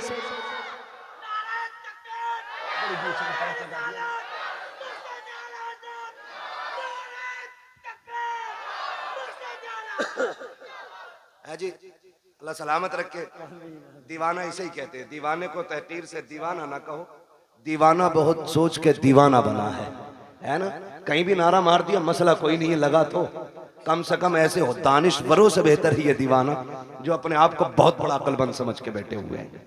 अल्लाह आपको सलामत रख के बात समझे आएगी तो फिर बोलेंगे सुभान अल्लाह, वरना ये मेरे आगे के लोग काफी हैं, मैं इन्हें देख के पूरा जलसा कर जाऊंगा। बोल दो जरा सुभान अल्लाह।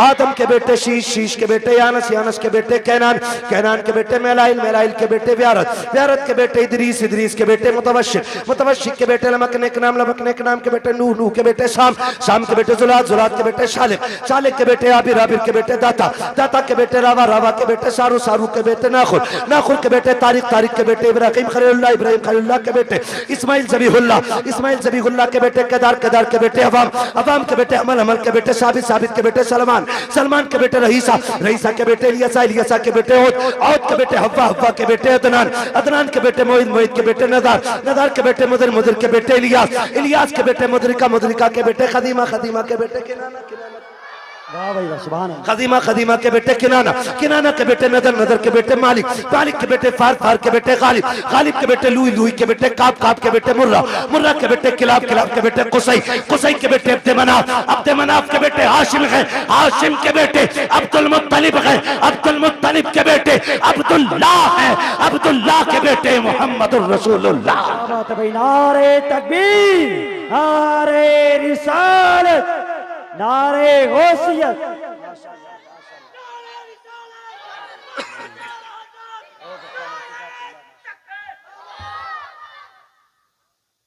तवज्जो है सारे लोगों की? अब तो बोल दे जरा सुभान अल्लाह और जोर से। अब जरा तवज्जो कीजिए प्यारे, ये नूर हजरत आदम से हजरत अब्दुल्लाह की पुश्त में आया। हजरत अब्दुल्लाह का निकाह सैयदा आमिना से हुआ। अभी 3 माह का अरसा गुजरा है, हजरत अब्दुल्लाह परदेश जाने लगे हैं। बीवी से कहते मेरी शरीक हयात परदेश जा रहा हूँ। कहती मेरे सरताज अभी 3 महीने गुजरे हैं, अभी जी भर के मैंने देखा भी नहीं है। इतनी जल्दी जुदाई की बात है? का कुछ दिन की बात है, वापस आएंगे, साथ रहेंगे, प्यार मोहब्बत की जिंदगी गुजारेंगे, तेरे हाथ की बनी रोटी खाएंगे। लेकिन मसीयत को कुछ और ही मंजूर था। हजरत अब्दुल्ला गए तो, लेकिन जिंदा वापस ना आ सके, रास्ते में इंतकाल हो जाता है। जरा दिल थाम के मेरी बात सुनिएगा प्यारे, हजरत अब्दुल्ला का इंतकाल हुआ, वापस नहीं आए हैं। लेकिन जब तारीख आई हजरत अब्दुल्ला की वापसी की, तो जिस तरह आज बाप परदेश से आता है, बेटियां घर में तैयारियां करती हैं, शोहर परदेश से आता है, बीवियां घर में तैयारियां करती हैं, हजरत आमीना तैयारियां कर रही हैं, घर की सफाई चल रही है, बिस्तर लगाया जा रहा है। हजरत अब्दुल मुत्तलिब कहते हैं, आमीना बेटी बता तो सही, ये इतनी खुशियां किसके लिए हैं? कब्बा आज मेरे अब्दुल्ला आने वाले हैं, ये सारा इंतजाम उनके लिए है। कहते हैं बेटे खाना तो खा लिया होता। कब्बा जी अब्दुल्ला कह के गए थे साथ खाना खाएंगे। बेटी वो कब आएंगे? कहा जब आएंगे तभी खाया जाएगा। शाम हो गई, अब्दुल्ला नहीं आए हैं। कहते हैं अब्बा जी पता तो कीजिए, मेरे अब्दुल्ला को आ जाना चाहिए था, लेकिन अब तक नहीं आए हैं। अब्दुल मुत्तलिब खाने काबा में गए, किसी ने आके कहा, अब्दुल मुत्तलिब कहा जी आपके अब्दुल्ला वापस नहीं आएंगे। आपने इतना सुना, बिजलियां गिर गई, ऐसा लग रहा था जैसे हसरतों की खुशियों का जल करके पूरा नशेमन खाक हो गया हो। आपने खुद को संभाला, घर तशरीफ लेकर के आए हैं। अभी दरवाजे पे पहुंचे हैं, दस्तक नहीं दी है, बेटी दौड़ के बाहर आ जाती है। अब्बा जी क्या हुआ? मेरे अब्दुल्ला का पता चला कि नहीं चला है? कहते हैं बेटी सब्र करना, अब्दुल्ला वापस नहीं आएंगे। इतना सुनना था, मेरे नबी की अम्मी बेहोश हो जाती है। होश आया, खुद को संभाला, ए मेरे परवरदिगार, मेरे बच्चे ने बाप का चेहरा नहीं देखा, इसके बाप ने बच्चे को नहीं देखा, आने से पहले मेरा बच्चा यतीम हो गया है। आवाज़ कुदरत आती है, आमीना रोने की जरूरत नहीं है, आंसू ना बहा, हमने महबूब को बेसहारा नहीं बनाया है, हमने इसको कायनात का सहारा बनाने का फैसला किया। नारे तकबीर, नारे रिसालत, नारे गौसियत, मसलके आला हजरत, नारे तकबीर, नारे। अब तवज्जो करना मेरे प्यारे, बहुत गौर से सुनिएगा, जाके बहन बेटी तक मेरी बात पहुंचा देना। सैयदा आमीना कहती हैं अब्बा जी मेरे सरताज का अब नहीं आने वाले हैं। फिर क्या था, जिंदगी की खुशियां रूठ गई, दिन को भी रोना रात को भी रोना है। जाओ जाके बहन बेटियों को जाके समझा देना, पर खबरदार ससुराल जाना हो, कभी शोहर के खिलाफ आवाज ना उठाना, कभी उसके लिए हाथ उठा के बददुआ नहीं करना। तू नहीं जानती है तेरा शोहर कितना कीमती है। खुदा की कसम, अगर शोहर पागल भी होता है तो बीवी के लिए एक चट्टान होता है, दीवाना भी होता है तो एक सायादार दरख्त होता है। लेकिन क्या करूं मेरी कौम की बेटियों, जरा सी बात बिगड़ जाती है, शोहर सूट पसंद कर न ला सके, किचन में खड़े होके गालियां दे के कहती हो तू पलट के ना आए, तू जनाजे में लेट के आए, तू गाड़ी के नीचे दब के मर जा। ना मेरी बहन, कभी किसी शोहर के खिलाफ इस तरह की बकवास ना करना। तू नहीं जानती है ये जिस दिन सफेद कफन में लिपट जाएगा उस दिन कोई इज्जत देने वाला नहीं मिलेगा। आज जिसके लिए मौत मांग रही है, अगर कि मर गया कोई तुझे चैन की रोटी तक नहीं देगा। जिसके लिए तू कहती है कि तू पलट के ना आए, तुझे क्या पता है आज तेरे दुपट्टे के जो रंग है इसी शोहर की वजह से है, सोने के जो कंगन है इसी शोहर की वजह से है, घर में जो तेरी हुकूमत चल रही है शोहर की वजह से चल रही है।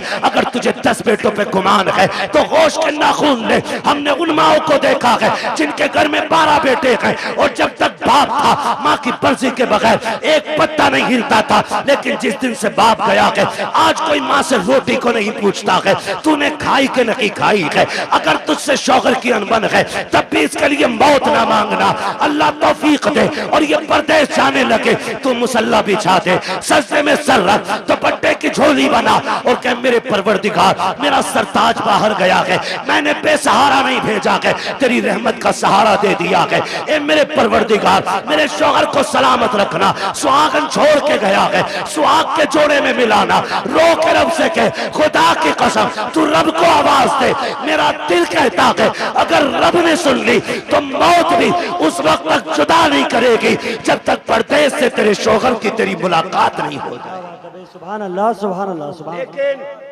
सुनो जमींदारों, सुनो ठेकेदारों, सुनो अमीरों, सुनो बिगड़े हुए लोगों, उन लोगों से बात कर रहा हूं जो रुखसती के बाद बेटी की कान में कहते हैं डरिए मत, फोन कर दिए लल्ला फौरन आएगा। लिमिट में रहो, लिमिट में। किसी के बाप से बेटियां नहीं पली है, तू क्या पाल लेगा। औकात में रहा करो। मियां बीवी की अनबन हो सकती है, तुम कौन होते हो बीच में। हाँ, अगर ज्यादती कर रहा है और उसके शाहिद और गवाह हैं तो फिर बेटी को उस घर में रखना भी जरूरी है। लेकिन जरा सी बात पे उसका फोन आया और तुम पहुंच गए, पहले तलाक़ें कम होती थी, बुरा ना मानिएगा, तलाक़ें कम होती थी और तलाक की नौयत भी होती थी। जिसकी बेटी को तलाक होती थी या तो वो बाप जहर खा के मर जाता था या 8-8 दिन घर से नहीं निकलता। इतने गैरत वाले लोग थे। आज गैरत मर गई मेरी कौम की। आज बेटी को बगल में खड़ा करके बाप चीख के कह रहा डिवोर्स दे, रखनी नहीं तेरे घर में। तू कैसे बोला? वो गैरत कर, शर्म कर। बड़े बड़े बादशाहों से बेटी नहीं रखी गई, तू कौन होता रखने वाला? आज बाप तलाक के लिए खड़ा है, शर्म नहीं आती है मियां बीवी के मसले में टांग अड़ाने में? बता तेरी बेटी ज्यादा अजमत वाली है या मेरे नबी की बेटी ज्यादा अजमत वाली है? कह रहा तुझे पता ना ये मेरी बेटी है, तू लपटंट है, मेरी बेटी है ये। ओ सुन, होगी तेरी तेरी, अब ये उसकी बीवी है, इसलिए आप लिमिट में रहिए। तो कह रहा डरिए मत, फोन कर दिए, चाबी गाड़ी में लगी रहती है, लल्ला किक मारेगा फट से पहुंच जाएगा। क्या करेगा पहुंच के?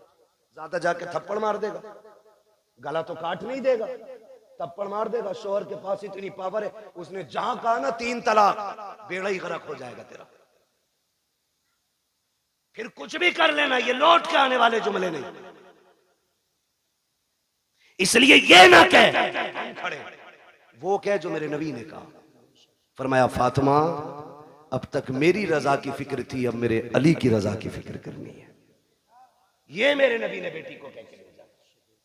कुछ भी हो जाए मेरा अली रूठना नहीं चाहिए। और तू कह रहा डरना मत, औकात कुछ भी नहीं, 2 मिनट में अंदर करा देंगे। क्या कर लेगा अंदर करा के? बेटी का सुहाग वापस नहीं दिला सकता। और फिर कुट पिटा के बेटी वापस आ भी गई ना, तो फिर उसे इज्जत नहीं मिलेगी घर में। इज्जतों के रखवाले बने, रिश्ते बड़े अहम हैं। बेटियों को समझाओ। मौलाना है थे तकरीर करके गए और अपनी बीवी को डांट रहा जाके, बीवी को सुधार रहा। हमारा मुआशरा बेहतर इसलिए नहीं हो रहा कि हम ये चाहते मेरी बीवी सुधर जाए। ये कोई नहीं चाहता बेटी सुधर जाए।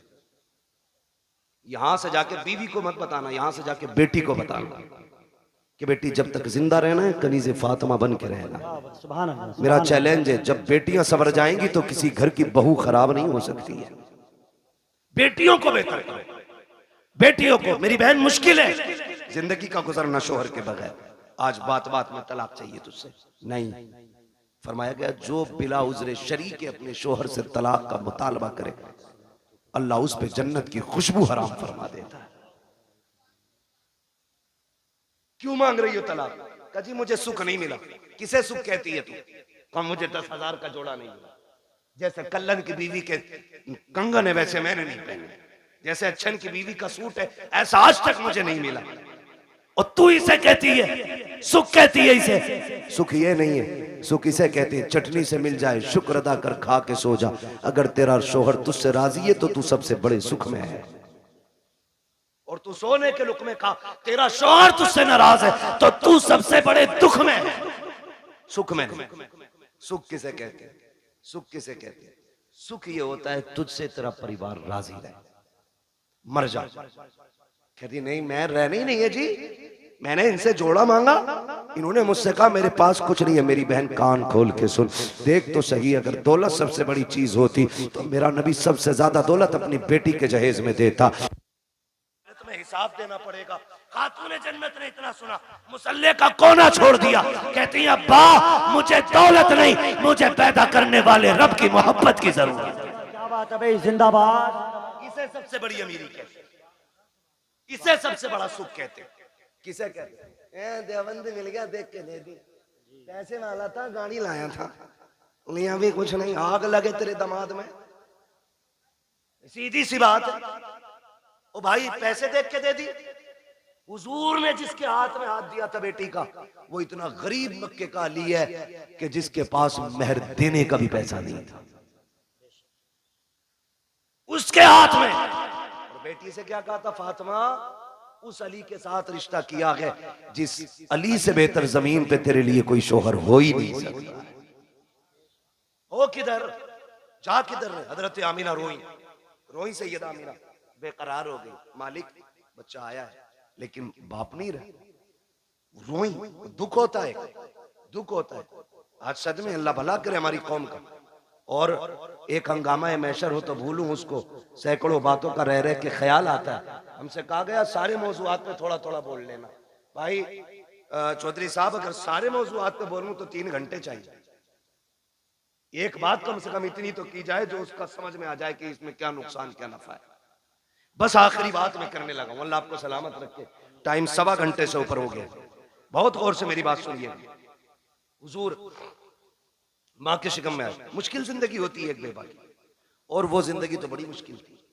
इतनी मुश्किल जिंदगी थी कि उस दौर में बेवा को जीने का हक ही कोई नहीं था। लोग कहते हैं ना क्यों मिलाद मनाते हो, इसलिए ही तो मिलाद मनाते। अगर किसी का शौहर इंतकाल कर जाता था ना, या तो उसे मनहूस समझा जाता था, या उसे शौहर की चिता पे जला दिया जाता था, या उसे 40 दिन एक कमरे में बंद कर दिया जाता था। फिर भी जिंदा निकल आती तो गधे पे बैठाया जाता, काला मुंह किया जाता और कहा जाता ये वो मनहूस है जो शौहर को खा गई, और फिर उससे कोई निकाह नहीं करता। इतनी नफरत बेवा से थी। अगर कोई काम पे निकल रहा और सामने बेवा आ गई तो पीछे लौट जाता था कि इस मनहूस का चेहरा देख लिए। ये दौर और इतना मुश्किल जमाना, उस दौर में भी मक्के के अंदर सैयदा आमिना फरमाती बेवा होना बहुत मुश्किल काम था। और ऊपर से हमारे कबीले का दस्तूर ये था कि जब किसी का शौहर इंतकाल कर जाए तो खुशबू नहीं लगानी, इत्र नहीं लगाना, 1 साल तक सोग मनाना होता था। कहती मेरी जिंदगी बड़ी मुश्किल हो गई। कहती मेरा दिन को भी रोना, रात को भी। एक दिन मैं सोई ना, रात को आंख रोते रोते लग गई। ख्वाब में एक बुजुर्ग तशरीफ लाए और उन्होंने कहा आमिना मुबारक हो तुझे। मैंने कहा आने वाले ये बता, मेरी तो रातें रो के गुजरती हैं, दिन रो के गुजरते हैं, मुबारक किस बात की देने आए हो? कहा मैं इस बात की मुबारकबाद देने आया हूँ क्योंकि तू नबियों के इमाम की माँ बनने वाली है। भाई वाह, सुभान अल्लाह, सुभान अल्लाह। ये मिलाद है मेरे नबी का, ये आदम कर रहा है क्योंकि तू नबियों के इमाम की माँ बनने वाली है। कहने लगी बाबा मैंने पहचाना नहीं आपको। कहा मुझे नहीं जानती, मुझे आदम सफीउल्लाह कहा जाता है, मुझे आदम कहा जाता है। कहती जिस दिन पहले दिन आदम आए, मुबारकबाद दी, मैं सुबह उठी ना मेरे माथे पे पसीना। कहती मैंने हर दिन की तरह यूं साफ किया। कहती बस साफ करना था, मेरे दुपट्टे से मुश्क की खुशबू आने लग जाती। मुश्क की खुशबू आ रही है, हैरत नहीं होती है? कह रहा नबी हमारी तरह है, आम इंसान की तरह नबी तशरीफ लाए हैं। सनीचर तू पैदा हो पूरे मोहल्ले में बदबू आए, तेरे अब्बा की शक्ल देख के पता चल जाए ये उस मनहूस का अब्बा है, और तू कह रहा हमारी तरह। देख मेरा नबी कैसा है। ये आला हजरत ने नहीं कहा है, मुहद्दिस देहलवी नहीं कह रहे हैं, ये नबी की अम्मी सैयदा आमिना फरमा रही हैं कि जब माथे पे मैंने पसीना साफ किया, मेरे कपड़े से खुशबू, अब चूंकि बेवा को खुशबू नहीं लगानी थी, मैं डर गई मेरे दुपट्टे से खुशबू आई तो जमाना क्या कहेगा। मैं धोने के लिए दौड़ी, जब मैंने पानी डाला तो कहते दुपट्टे की खुशबू खत्म करनी थी। जो पानी दुपट्टे से निकल रहा था उस पानी से खुशबू थी, जिस जमीन पे लग रहा था उस जमीन पे खुशबू थी। मैंने धोना छोड़ दिया, दुपट्टा समेट के रख दिया। जैसे जैसे दिन गुजरते गए मुबारकबादियां मिलती रही, अंबिया आते रहे, मुबारकबादी देते रहे। कहते फिर वो दिन गुजरते गए। कहते जब कई महीने गुजर गए, एक दिन ऐसा हुआ कि खुशबू मेरे घर से निकली, आंगन में फैली, आंगन को पार किया, पड़ोस में गई, पड़ोस की हदों को तोड़ा, मोहल्ले में फैल गई। मैं खुशबू छुपा रही थी लेकिन खुशबू आगे बढ़ती जा रही थी कि यहाँ तक के बातें होने लग गई। आमिना बड़ी अजीब खुशबू लगाती है। बात चलते चलते अब्दुल मुत्तलिब तक आ गई। अब्दुल मुत्तलिब घर आए, आमिना बेटी सुना है तू खुशबू लगाया करती है। कहा ना मैंने कोई खुशबू नहीं लगाई है। कहा अगर खुशबू नहीं लगाई तो तेरे बदन से खुशबू के झोंके कैसे आते हैं? कहते हैं अब्बा जी सच ये है मैं कोई इत्र नहीं लगाती हूँ, हकीकत ये है जब से आपके बेटे अब्दुल्लाह की अमानत मेरे शिकम में आई है, मैं जिन गलियों से गुजरती हूँ वो गलियां उसकी खुशबू से महक जाया कर। वाह क्या बात है, नारे तकबीर, नारे रिसालत। तवज्जो है ना सारे लोगों की? मैं मिलाद बयान को बहुत तेजी में बयान कर रहा हूँ। कहती हैं कि मेरी बात नहीं है, ये उस बच्चे की बरकत है जो मेरे शिकम में आया है। मैं गलियों से गुजरूं तो गलियों से खुशबू आती है। मुस्कुराने लगे। बेटी और भी कोई बात कहा? अब्बा और भी ताज्जुब खेज बातें। कहा क्या? का एक दिन मैं सहन में टहल लगी थी, मैंने कंकर उठाया, मैंने कहा फेंक तो चुभ ना जाए। कहती जब मैंने हाथ लगाया, ये नबी नहीं नबी की अम्मी कह रही। कौन? नबी की, बोले जरा कौन? नबी की अम्मी कह रही है, नबी नहीं कह रहे, नबी की अम्मी कह रही वो कंकर मैंने उठाया, मैं चाहूं कि फेंक दूं। कहती जब हाथ लगाया ना तो वो मोम की तरह पिघलने लग गया, मोम की तरह। कहती मेरे मुंह से जुमला निकला, या अल्लाह ये क्या मामला है, ये पत्थर पिघल लगा है, कंकर पिघल लगा है। कहती इतना कहा ना वो कंकर बोलने लगा। उसने कहा आमीना यार को तो आने दे, अभी तो छोटे छोटे पिघल लगे हैं, जब वो आ जाएंगे बड़े बड़े पत्थर पिघलने लग जाएंगे। सुभान अल्लाह। वो कंकर मुझसे बोला। कहती मेरे ससुर मुस्कुराने लग गए। आमीना और भी बात है ना, और भी कहा अब्बा, और बताऊं कहा क्या। एक दिन मैं सो रही थी, मुझे पसीना आया ना, अचानक मेरी कमर के पीछे से ठंडी हवा के झोंके आए। जब झोंके आए मैंने मुड़ के देखा, ये हवा किधर से आ रही, मौसम में तो हवा नहीं है। कहती जब मुड़ के देखा ना तो दो खूबसूरत परियां, दो खूबसूरत चांद जैसी चेहरे वाली शहजादियां मेरी कमर के पीछे पंखे से हवा कर रही। मैंने कहा कौन हो जी, इधर किधर से।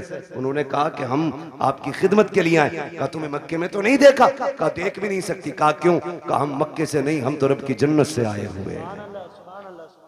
जन्नत से। कहा हाँ। कहा क्यों। कहा तेरे माथे पे पसीना आया, रब ने हुक्म दे दिया मेरे महबूब की माँ की जाके ठंडी हवाओं के झोंके पेश किए जाए। अल्लाह अकबर। नबी की अम्मी कहती है भाई ये भी हुआ। कहा और कुछ। कहा हाँ और भी है। कहा क्या। तवज्जो है, सुन लेंगे जरा 5 मिनट, जितने सुनना चाहते हैं जरा कहते हैं या रसूल अल्लाह। माशाअल्लाह, अब तो सबके हाथ उठ गए या रसूल अल्लाह। जिन्होंने हाथ उठाए आपको आपकी शहजादी का वास्ता उस वक्त तक मौत ना आए जब तक हुजूर के शहर की हाजिरी नसीब ना हो जाए। अल्लाह सबको सलामत रखे। कहती बेटी और भी कुछ। हाँ अब्बा और भी कुछ। सुने देखो वो फजीता खोर भी याद रखना, नबी हमारी तरह, और मेरे नबी की शान भी सुनना। मिलाद वालों मुबारकबाद के लायक हुजूर की मिलाद कर रहे हैं, मुबारकबाद के लायक। कहती है अब्बा जी रात को ना होता यह है कि कभी कभी आप चले जाते हैं ना, पानी खत्म हो जाता है घर में। क्या हो जाता है। पानी खत्म हो जाता है। सुन रहे हैं ना मेरे भाई। वक्त ज्यादा तो नहीं हुआ मेरा, अभी है मेरे पास, अभी टाइम है। अल्लाह सबका टाइम बढ़ा दे। बड़ी हल्के से आमीन कह रहे, दिल भरा रखा है ना, बढ़ा रहे। तवज्जो है ना सारे लोगों को। बेटी और कुछ। हाँ कभी कभी आप चले जाते हो ना हरम शरीफ पानी पिलाने के लिए, वो घर में कभी कभी ऐसा होता आप पानी घर का भी ले जाते हो। अम्मी मुझसे कहती है आमीना पानी भर ला। ये नबी की अम्मी कहती मैं बर्तन लेती हूँ और कुएं पे जाती हूँ। लड़कियां मुझे देखती हैं खड़ी रहती हैं, बेटी क्यों। तो जब मैं चली जाती हूँ ना तो उन्हें डोल रस्सी डालनी नहीं पड़ती। क्या मतलब। अब्बा मैं जाती हूँ और मैं कुएं के किनारे खड़े होती हूँ और झांकती हूँ ना तो पानी छलांगे मार के किनारे पे आके खड़ा हो जाता है, किनारे पे आके खड़ा हो जाता है। अब्बा जी सब यूं बर्तन भर लेती हैं, किसी को रस्सी डोल की जरूरत नहीं पड़ती। बेटी फिर तुम। अब्बा सबसे बाद में मेरी बारी आती, फिर मैं पानी भरती हूँ और जब मुड़ के चलती हूँ फिर पानी नीचे जाता है। अब्बा बोलता है पानी जब नीचे जाता है तो पानी बोलता है। हाँ अब्बा पानी नहीं। जब मैं वापस आती हूँ सारी बच्चियां लड़कियां आती हैं, मैं पीछे रह जाती हूँ। तो जब मैं चलती हूँ ना तो जो बड़े दरख्त हैं वो भी सजदे में गिर जाते हैं, जो छोटे पौधे वो भी गिर जाते हैं। अब्बा पत्थर भी बोलते, कंकर भी बोलते। बेटी क्या बोलते। अब्बा जी वो बोलते मैं सुनती हूँ। तो अब्दुल मुत्तलिब कहते हैं बेटी तुम उनकी आवाज सुनती हो। कहा हाँ। उनकी बोली समझ लेती हो। कहा जी अब्बा समझ भी लेती हो। अब जब इतनी बात कही कहते हैं बेटी बताओ ना क्या कहते हैं वो। कहती है अब्बा जी जब मैं चलती हूँ तो कुएं का पानी, दरख्त, रास्ते के पत्थर, कंकर, छोटे बड़े सभी आवाज देते हैं अस्सलातु वस्सलामु अलैका या उम्म रसूलिल्लाह। ए नबी की माँ तुझ पर भी सलाम हो, तेरे आने वाले बेटे मोहम्मद पर भी सलाम। अल्लाह कलेजा ठंडा हो गया, मुस्कुराने लगे, कहने लगे रब ने मेरी दुआ कबूल कर ली। काबा क्या मतलब। का एक दिन तुझे रोते देखा, मैं हरम में गया, मैंने खिलाफे काबा पकड़ के कहा था काबे वाले मुझे तूने और भी बेटे दिए, मेरा एक गया तो मैं सब्र कर लूंगा। आमीना का तो कोई सहारा ही नहीं रहे। ये जो बच्चा आने वाला है ना अल्लाह इसे ऐसा बना देना कि ये मेरी आमीना का सहारा बन जाए। कहते मैंने इतना का आवाज आई अब्दुल मुत्तलिब तू तो आमीना के सहारे की बात कर रहा है, जिसको हम भेजने वाले हैं ना हमने उसे कायनात का सहारा बनाने का फैसला। सुभान अल्लाह सुभान अल्लाह सुभान। कि मैं तभी समझ गया ये बेटा शान वाला होगा। नबी की अम्मी बयान फरमाती है फिर वक्त गुजरता गया। वो रात आ गई जिस रात में मेरा शहजादा आने वाला है, शहजादा आने वाला है। घर सजाए थे आप, सजाए थे भाई, बोले अगर सजाए हो तो सजाए थे कि नहीं। लाइट लगी थी, झंडे भी लगे होंगे, ये तो पहचान है हम सुन्नियों की, है ना। सारी मस्जिदें सजी थी। सुभान अल्लाह, मस्जिदें सजी कोई नया काम नहीं। 12वीं शब आई, रब ने फरमाया जिब्रील जी रब्बे जलील का हुक्म करो कि पूरी जन्नत सजाई जाए। अब बोले जरा सुभान अल्लाह। जो अब तक नहीं बोला मुझे अफसोस रहेगा, वो जलसे में आया ही क्यों था। रब ने हुक्म दिया जिब्रील जन्नत सजवाओ। अर्ज करते हैं मालिक जन्नत तो कहते ही सजी सजाई जगह को। फरमाया नहीं, और ज्यादा सजाओ ताकि जन्नत को भी पता लगे आज वो आ गया कि जिसके सदके में जन्नत बनाई गई है। जन्नत सजाई गई, फिर हुक्म हुआ एक मिंबर लगाया जाए। कहां? बैतुल मामूर के पास। बैतुल मामूर के पास मिंबर लगा। फिर रब ने फरमाया मीकाईल से कहो कि वो हमारी शान में खुतबा पढ़े। हजरत मीकाईल ने रब की शान में खुतबा पढ़ा, यानी कि तकरीर की, और ऐसी तकरीर के पूरी जन्नत झूमने लगी। जब तकरीर मुकम्मल हो गई, रब हुक्म क्या है? रब ने फरमाया जिब्रील जी रब्बे जलील कि जिब्राइल, मीकाईल, इसराफील, इजराइल चारों आ जाओ। चारों आगे। मालिक अब का अपने ताबे फरिश्ते 1-1 लाख फरिश्ता लेके आमिना की चौखट पे चले जाओ। अभी नहीं बोलोगे तो कब बोलोगे यार? आमिना की चौखट पे। मालिक करना क्या है? का पता नहीं, महबूब आने वाला है, मुबारकबादी पेश करनी है। अब बहुत गौर से सुनना।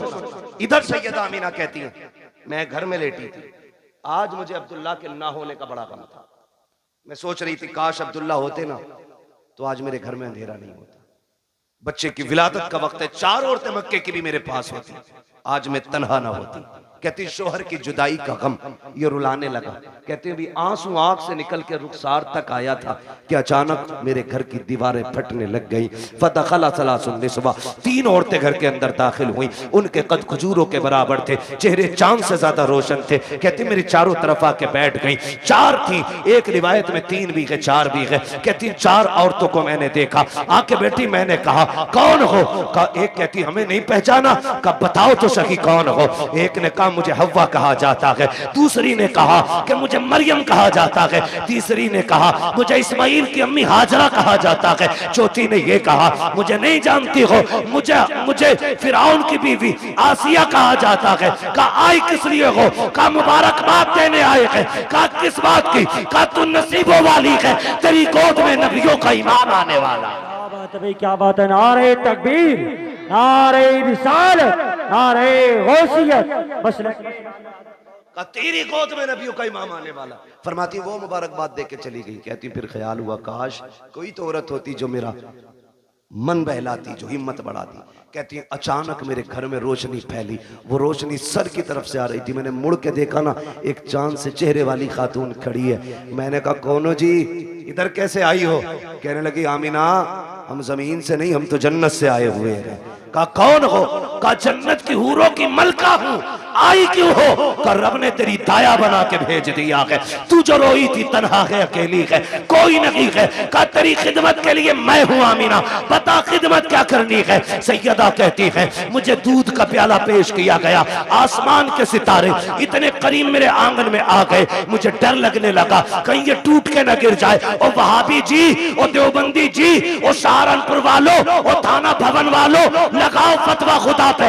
ये तो आसमान पे चमकते थे, आज नीचे क्यों आ गए? मशीयत का नकीब कहता है लगाए आसमान पे थे, लेकिन आज महबूब आ रहा है, नीचे उतार के बता दिया आज की रात की जैसी कोई रात नहीं बनाई गई। अल्लाह 12वीं शब में तारे नीचे उतार दे, पेट में दर्द नहीं होता, सुन्नी 2 चिराग जला ले, आग लग जाती है। हाँ तवज्जो है ना सारे लोगों? कहती सितारे नीचे आगे मैं डर गई। कहती फिर मेरे घर में परिंदे आए, इतने खूबसूरत। कहती कुछ परिंदे हरे रंग के थे, सुर्ख चोंचे थी, कुछ ऐसे थे रंग फरिश्तों के, उनके परिंदों के सुर्ख थे, चोंचे हरी थी, उनकी चोंचों में मोती थे, मोती थे, मोती। कहते मेरे बिस्तर पे डाले, मेरे आंगन में डाले, मेरा घर नूरुन अला नूर हो गया। इधर की तैयारी, उधर देखो जिब्रील को हुक्म दिया लेके चले जाओ 1-1 लाख फरिश्ता आ रहे हैं। कह रहे मालिक इजाजत मिली, आने लगे। तो सुनो जिब्राइल, मीकाईल, इसराफील ये आगे, इजराइल रुक गए। तुम नहीं गए? मालिक थोड़ी सी क्लियर करनी है एक बात। कहो क्या बात है? का मालिक ड्यूटी बड़ी सख्त है, मुझे तूने मलकुल मौत बनाया और ड्यूटी इतनी है कि मेरी ड्यूटी इतनी सख्त है कि मौत ना 1 मिनट पहले आ सकती ना बाद में आ सकती। मैं चला गया, मेरी ड्यूटी का क्या बनेगा? आज भी मुझे कितने बच्चों को माओ की गोद से लेना, कितनी औरतों को बेवा बनाना, कितने बच्चों को यतीम करना, कितने घरों का सहारा मुझे उजाड़ना। मालिक बताना, मैं गया ड्यूटी का क्या बनेगा? रब ने फरमाया मलकुल मौत जानते हो कि नहीं? कहा क्या रब्बे जलील बताना। रब ने फरमाया सुनो, जब तुम किसी माँ का लाल लाते हो तो माँ तड़पा करती है, किसी बच्चे से बाप लेके आते हो तो बच्चे दीवारों से लग के रोते हैं, किसी घर का सहारा लेते हो तो बेटियां तड़पती हैं, किसी औरत का सुहाग लेके आते हो औरतें रोया करती हैं। जानते हो मलकुल मौत आज हमारा महबूब आने वाला है और हम नहीं चाहते हैं किसी के घर से रोने की आवाज आ जाए, इसलिए जाओ, आज हमने मरने वालों को जिंदगी बख्श दी है और हमने तुमने महबूब की खुशी में तुम्हारी भी छुट्टी कर डाली। आज मरने वालों को भी जिंदगी की खैरात मिली। और मुहद्दिसीन फरमाते जिस दिन हुजूर आए उस साल में जितने भी बच्चे पैदा हुए रब ने सारी माओं को बेटे ही अता किए थे। महबूब की खुशी ने रब ने पूरी कायनात में बेटे बांट दिए। मौलवी बिरयानी बांट दे तो कहता है अल्लाह ने तो बेटे ही बांट दिए। पूरी कायनात को बेटों का तोहफा दिया रब ने। कितने दिन तक? 1 साल तक बेटे ही मिलते रहे सबको। तवज्जो है सारे लोगों को? बात खत्म करने लगा हूं बस। कहती है ना फिर सारे फरिश्ते आ, और फरिश्ते कह रहे मालिक अकेले अकेले जाना? कहा नहीं, आज जुलूस लेके जाना है और एक दूसरे को मुबारकबाद देते हुए जाना। फरिश्ते एक दूसरे को मुबारकबाद देते हुए आ रहे। इधर कहती हैं, फरमाती हैं ना, फिर मेरी बारगाह में दूध का प्याला पेश किया गया। एक प्याला पेश किया गया, था कैसा? कहती हैं शहद से ज्यादा मीठा, मुश्क से ज्यादा खुशबूदार, दूध से ज्यादा सफेद और बर्फ से ज्यादा ठंडा। कहती मैंने घूट पिया। कहती हैं जब घूट पिया मेरे दुख तकलीफें सारी खत्म हो गई। फरमाती हैं फखरजा मिन्नी नूर, फिर मेरे बदन से नूर निकला। हैरत की बात है ना, नबी की अम्मी तो कहती है मेरे बदन से नूर आया है, वहाबी कहता नबी हमारी तरह है। आला हज़रत ने क्या गलत कहा? तेरी नस्ल पाक में है, बच्चा बच्चा नूर का, तू है ऐने नूर, तेरा सब कराना नूर का। कहती फिर नूर निकला। वो कहती जब नूर आया ना, मैंने देखा मेरा शहजादा कैसा है, देखूं तो सही। हर माँ चाहती है मेरा बेटा कैसा है, आंख कैसी है, नाक कैसी है, कान कैसे। कहती मैंने भी देखना चाहा। कहती जब लम्मा नजर तू, जब मैंने अपने बेटे को देखा, कहती मकहूलन, पहली नजर मेरी उसकी आंखों पे पड़ी तो मेरे लाल की आंखों में सुरमा लगा हुआ था, मदहूनन बालों में तेल लगाए हुए हैं, मगसूलन गुस्ल करके आ रहे हैं, मुअत्तरन खुशबूदार पैदा हो रहे हैं। फरमाती है ताहिरन पाक साफ आ रहे हैं। कहती मकसूरन नाफ कटा हुआ है, मखतूनन खतना शुदा पैदा हो रहे हैं। अगली बात कहती है आते ही मेरे लाल ने काना साजिदा, सजदे में सर रखा, मैंने कान लगा के सुना, मेरा बेटा कह रहा था रब्बे क़ब्ली उम्मती, रब्बे क़ब्ली उम्मती। जमीले कादरी कहते हैं रब्बे क़ब्ली उम्मती, कहते हुए पैदा हुए। रब ने फरमाया कि बख्शा अस्सलातो है जी। रुक के आखिरी बात कह के बात खत्म कर लूं, इंशाल्लाह कभी जिंदगी रहेगी यहाँ से आगे की बात फिर बयान कर लेंगे। लेकिन शर्त ये भाई, नीचे करो थोड़ा सा, टाइम से नंबर देना, 11 बजे माइक दे देना और 12 बजे अपना ले लेना, ठीक है? इंशाल्लाह कभी टाइम से गुफ्तगू होगी। हुजूर तशरीफ लाए, कायनात मुस्कुराने लगी, बातें बहुत सी हैं। हुजूर आ गए, हुजूर आए, इधर मेरे हुजूर ने सजदे में सर, उधर काबा झुक गया। आला हज़रत फरमाते हैं जिनके सजदे को महराबे काबा झुकी, उन भवों की लताफत पे, जोर से, उन भवों की लताफत पे लाखों सलाम। और फरमाते हैं पतली पतली गुले कुद्स की पत्तियां, उन लबों की लताफत पे लाखों सलाम। ये क्यों झुक गया काबा, ये क्यों आ गया रुकू में, क्यों सजदे की तरफ दौड़ा? आवाज आती बरेली से हाजियो आओ, शहंशाह का रोजा देखो, काबा तो देख चुके, काबे का काबा देखो। हुजूर आए, कायनात मुस्कुराने लगी। हुजूर मुहद्दिस देलवी फरमाते हैं जिस जमीन पर हुजूर की विलादत का तज़किरा होता है, अल्लाह 1 साल तक उस जमीन पे अपने करम की बारिशें फरमाता है। जिस मोहल्ले, जिस बस्ती में हुजूर की विलाद होती है ना, अल्लाह 1 साल तक उस बस्ती से मुसीबतों को दूर फरमा दिया करता है। इतनी बड़ी बरकतें हुजूर की विलादत के तज़किरे की हैं। आला हज़रत फरमाते हैं हश्र तक डालेंगे हम पैदाइश मौला की धूम,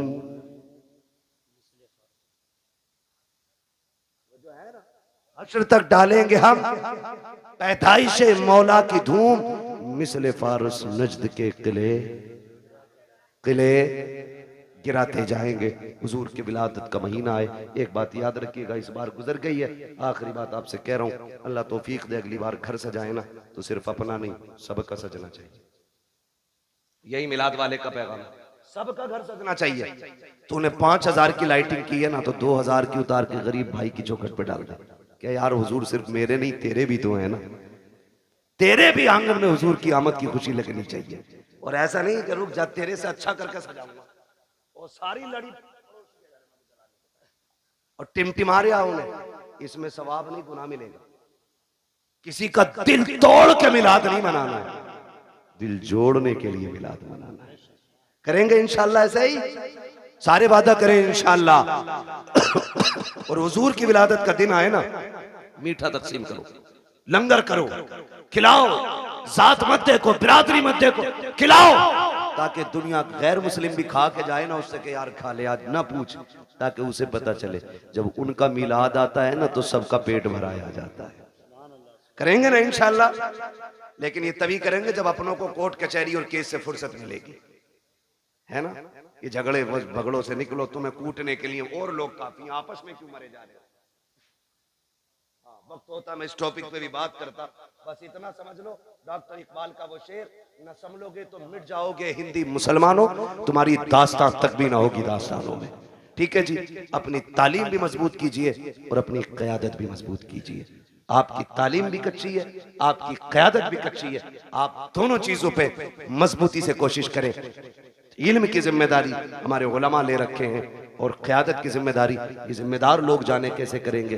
बहरहाल हमारी क़यादत भी मजबूत होनी चाहिए और हमारा हर एंगल से मुस्लिम कौम का एक एक बंदा मजबूत होना चाहिए। हमें चोरी करने की जरूरत नहीं है, हमारे नबी ने हमें उतना दे दिया। डॉक्टर इकबाल ने कहा था तेरे दामन में है किसी लालो जवाहर की कमी, तू किसी और के दामन की तरफ क्यों देखे। ठीक है, सब कुछ अल्लाह ने दिया, तो इसलिए कोशिश करेंगे इंशाल्लाह हम तालीम पे भी ध्यान देंगे, तरबियत पे भी ध्यान देंगे। अल्लाह ताला हमारी इस कमेटी को दिन दूनी रात चौगनी तरक्की अता फरमाए और हमारी तमाम मुसलमान भाइयों को मौला करीम हर परेशानी से महफूज फरमाए।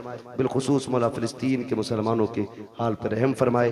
और हमारे मौलाना राशिद रज़ा मरकज़ी साहब, इन्होंने एक वाकई एक बहुत बड़ा काम अपने सर लिया गया। ये एक यूँ कहें कि ये कई तंजीमों का काम था जो अकेले इस मर्द मुजाहिद ने शुरू किया है। हम सब की जिम्मेदारी बनती है हम अपने भाई राशिद रज़ा मरकज़ी के साथ खड़े हों।